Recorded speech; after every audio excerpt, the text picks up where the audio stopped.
حضرت ابو بصیر رضی اللہ تعالی، ہمیں تو تھوڑا سا جھٹکا لگ جائے نا مذہب کا، تھوڑا سا لوگ دین کی طرف آتے ہیں، اس میں نا تھوڑی تکلیف ہے۔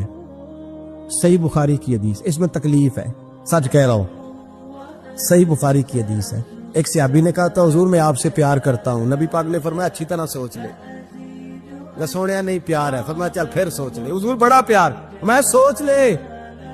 کہا محبوبہ بڑا پیار ہے، نبی پاک نے فرمایا پھر تیاری کر لے، جس طرح گہری جگہ پہ پانی تیزی سے آتا ہے تیری طرف مشکلات بھی تیزی سے آئیں گی، تیزی سے۔ یہ شہادت کا ہے الفت میں قدم رکھنا۔ لوگ آسان سمجھتے ہیں مسلمان ہونا، ذرا اچھی طرح سوچ لے۔ جو مجھ سے محبت کا دعویٰ کرے گا اسے تکلیف ہے، بولو اسے تکلیف ہے، یہ پکی بات۔ جو محبت میں مخلص ہو وہ دیکھ لے میں آزمائش میں کتنا ہوں۔ تو اگر کوئی کہتا نہیں مذہب میں جائیں گے تو موجیں لگ جائیں گی، تو یہ بات درست نہیں ہے، یہ تو بڑا مشکل کام ہے۔ یہ تو اس سے پوچھو نا جو اس منصب پہ ہے۔ حضرت ابو بصیر رضی اللہ تعالیٰ عنہ، نبی پاک صلی اللہ علیہ وسلم نے طے کر لیا کفار کے ساتھ، حدیبیہ کی جنگ ہوئی تو فرمایا اگر کوئی مسلمان مکے چلا جائے گا تو کافر کہنے لگے ہم واپس نہیں کریں گے، اور اگر کوئی کلمہ پڑھنے والا ستایا ہوا مسلمان مدینے آئے گا تو مسلمانوں کو واپس کرنا پڑے گا۔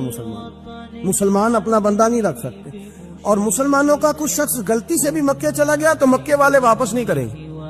حضرت ابو بصیر رضی اللہ تعالیٰ عنہ صحابی تھے، باپ نے، بھائی نے، محلے والوں نے قید کیا ہوا تھا کلمہ پڑھنے کی وجہ سے، پیروں میں زنجیریں تھی، بیڑیاں، کسی طریقے سے جیل توڑ کے دوڑے مدینے پہنچے۔ کہتے رستے میں کسی آدمی کے ساتھ گھوڑے پہ کچھ دیر بیٹھا پھر پیدل چلا۔ صحابہ کہتے اتنا دردناک منظر بڑا کم ہم نے دیکھا۔ ابو بصیر جس گلی سے گزرتے وہاں خون پھیل جاتا، ان کی ٹانگیں خون سے کٹتی، وہ زنجیریں بندھی ہوئی۔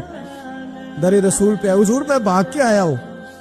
کہتے ابھی نبی پاک صلی اللہ علیہ وسلم ان کی بات سن ہی رہے تھے کہ پیچھے سے قریش کے 2 سپاہی بھی آ گئے، کہنے لگے یہ بھاگ کے آیا ہے اور آپ کا وعدہ تھا کہ آپ واپس کریں گے۔ چشمے زدن میں ذرا سوچنا، تھوڑی دیر کے لیے غور کرنا کہ ہمیں ہمارا استاد، ہمارا پیر دھتکار دے کہ جا دوڑ جا، تو کہتے ہیں بسم اللہ جناب یہ جا رہے ہیں۔ ایمان کی پختگی دیکھیں، اس نے تو ہمیں نکال ہی دیا جی، وہ کیسا بندہ ہے۔ یہاں تو کسی کے یہاں کوئی فاتحہ پڑھنے نہ جائے تو لوگ بگڑ جاتے ہیں، کہتے ہیں اس نے سلام نہیں لی، فاتحہ نہیں پڑھی، بس ختم، اس کو احساس ہی نہیں۔ حضرت سیدنا ابو بصیر سامنے کھڑے ہیں، سامنے 2 سپاہی آ گئے۔ ذرا دیکھیے ایمان کی پختگی، ایمان، یقین اور استقامت۔ امام بیہقی نے دلائل کے اندر لکھا ہے، فرماتے ہیں نبی کریم صلی اللہ علیہ وسلم نے ان کی طرف دیکھا، حضور کی مقدس آنکھیں آنسوؤں سے بھر گئی۔ حضور نے فرمایا ابو بصیر تیری تکلیف مجھے نظر آ رہی ہے، پر میں نے وعدہ کیا ہوا ہے، میں نے وعدہ۔ بھائی یہاں ڈٹ کے رہنا بڑا مشکل ہے، یہاں قائم رہنا بڑا کٹھن مرحلہ ہے۔ یہاں آزمائش کے موقع پر دین پر انہوں نے تو رکھا ہی نہیں، لوگ تانے دیتے ہیں، باتیں کرتے ہیں، رکھا ہی نہیں، تو پھر ان کا بنتا ہے۔ حضور نے فرمایا تجھے جانا پڑے گا۔ صحابہ کہتے ہیں پورے مدینے میں ایسے تھا جیسے سوگ کا سما ہو۔ جب وہ 2 سپاہی حضرت ابو بصیر کو پکڑ کے لے جا رہے تھے تو وہ پلٹ پلٹ کے پیچھے دیکھتے تھے، پلٹ، پیروں میں خون ہے، آنکھیں آنسوؤں سے بھری ہوئی۔ فرماتے ہیں جب وہ پلٹ رہے تھے تو مدینے کی گلیاں بھی رو رہی تھی۔ میرے نبی پاک جب وہ آنکھوں سے اوجھل ہو گئے تو حضور بیٹھ گئے زمین پہ، نبی پاک نے رونا شروع کر دیا۔ فرمایا اللہ تو نے اس شخص کی مدد فرمانی ہے، اس پر کرم کرنا ہے، اللہ اس کا خیال فرمانا، اس کے لیے دعا کی۔ حضور روئے۔ حضرت ابو بصیر باہر نکلے تو وہ جو کافر تھے نا وہ کہنے لگے تو بڑا بنتا تھا ان کا، انہوں نے تجھے رکھا نہیں، تجھے رکھا بھی نہیں۔ تو حضرت ابو بصیر نے تھپڑ مارا منہ پہ، کہنے لگے میں وہ نہیں جو تھوڑی سی بات سے بدل جاؤ، ایمان، یقین اور استقامت کی دولت ملی ہوئی ہے۔ آپ فرمانے لگے میرا تو ایمان اور پختہ ہو گیا ہے کہ میرا نبی اپنے وعدوں کا بڑا پابند ہے، میرا رسول اپنے وعدوں کا بڑا پابند ہے۔ حضرت ابو بصیر کہتے ہیں مدینے کی سرحد گزر گئی تو میں نے کھینچی تلوار، ان میں سے ایک سپاہی، اب آؤ میرے مقابلے میں جس نے آنا۔ ایک کو مارا، دوسرا بھاگ گیا، فرماتے اب میں مکے جا نہیں سکتا تھا، جاؤں گا تو وہ زیادہ ماریں گے۔ مدینے حضور نے قبول نہ فرمایا۔ فرماتے ایک جنگل میں جا کے العیس نام کی ایک بستی تھی، وہاں ڈیرا لگا لیا، دریا کے کنارے پانی پی لیتا، پتے کھا لیتا، تن تندور ہڈاں دا بالن تے اسی ہاواں نال تپایا، کپ کپ مکیاں پیڑے کیتے تے اتوں صبر پلے تھل لایا، تن دی ہانڈی تے من دا سالن اتے لون صبر دا پایا۔ غلام فریدا وے میں ساری تیری، غلام فریدا وے میں ساری تیری، تینوں وجہ یقین نہیں آیا؟ فرماتے سالوں پتے کھائے، اب جو بھی وہاں سے تانگ ہوتا وہ میرے پاس آ کے پناہ لیتا، جس کو مکے والے مارتے میرے پاس آ کے کہتے تانے دینے والے آ کے کہتے ہو تم کس طرح کے نوکر ہو، تمہیں تو انہوں نے رکھا ہی نہیں۔ ہم نے کہا چپ کر جا، وہ ہمارے آقا ہیں، وہ ہمارے آقا ہیں، رکھے تب بھی ٹھیک ہے، نہ رکھے اللہ اکبر۔ ایمان دیکھو، کفر دیکھو، جڑیاں خصماں دی وچ رضا بسن، پاگ جاگ جاندے انہاں گولیاں دے تے میں گڈی ہتھ ڈور سجن دے، او جنج رکھے اونج رہنے، واجب نہیں جے وچ شریعت مندہ خصم نو کہنا۔ فرمایا بس ٹھیک ہے، جس طرح حضور راضی ویسے ہی ہم راضی۔ حضرت ابو بصیر رضی اللہ تعالیٰ عنہ کے پاس 300 صحابہ اکٹھے ہو گئے، 300۔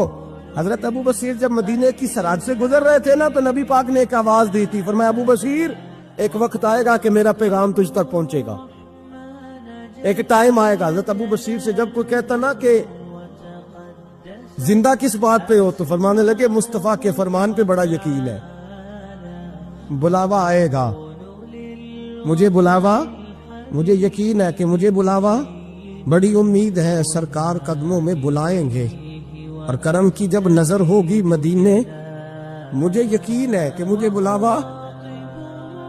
ابو بصیر رضی اللہ تعالیٰ عنہ فرماتے ہیں کہ وقت گزرتا گیا، 300 لوگ اکٹھے ہو گئے۔ جب کوئی مسلمانوں کا قافلہ مکے کے پاس سے گزرتا تو مکے والے لوٹ لیتے تھے، حضور نے بھی اجازت دی مدینے والوں کو، اگر ان کا قافلہ کوئی آئے تمہیں بھی حملے کی اجازت ہے، کفر کا مال مال غنیمت ہے۔ حضرت ابو بصیر کہتے ہیں جب بھی ہمارے قریب سے وہ رستہ تھا شام کی طرف جانے کا، جب بھی کافر گزرتے ہم ان کے قافلے پکڑ لیتے، لوٹتے، ہم بھی ان کو اس طرح کی سزا دیتے جو مسلمانوں کو دیتے تھے۔